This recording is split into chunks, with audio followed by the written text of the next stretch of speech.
Hi guys, I'm Hannah Conley, and I did the Chapter 4 response of the book from Taliaferro, which is all about what makes good art. So, for starters, he kind of broadly states that good art involves imagination, creativity, communication and expression, and the truth in the work is obvious, and also it has a connection to aesthetic value. So digging deeper into those things, imagination involves the power to grasp the values in the art. So as a person seeing the art, you're able to grasp the values because through that art you can imagine. It also has a presence of creativity, and you can make objects of things, and you maybe see different meaning, and the creativity in a piece of art is very obvious if it leads you to see or feel different things.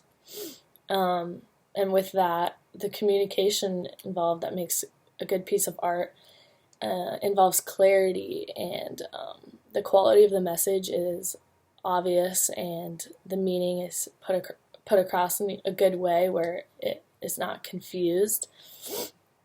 So I think Taliaferro says it this way, like, an expression of blank is excellent communication. So like, you understand what the artist is trying to express is very obvious and understood from the audience. And lastly, it involves truths. So it reveals what is true about the world and values that can't always be put into words.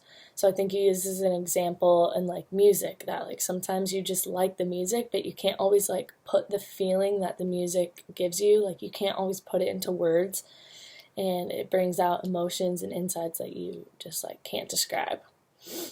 And then he also talks about how good art has a distinction between good and evil.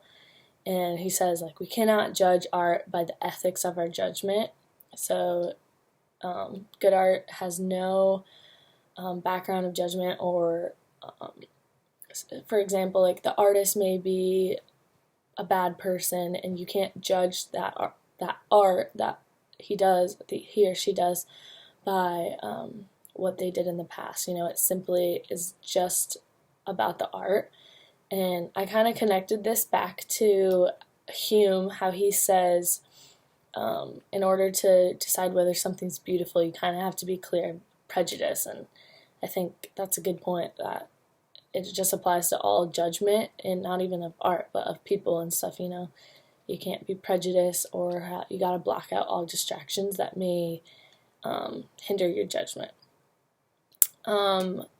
Yeah, so overall, like, my insight would be that good art includes apparent imagination, creativity, true expression, and value and excellence. That's described as the word sublime, which I'm embarrassed to say I didn't even know what that meant, so I had to look it up, but it just means to inspire great admiration or excellence. So I was like, oh yeah, that makes sense. Like, good art involves the sublime, like, you see the excellence in it, and that is why me as an audience truly enjoys it.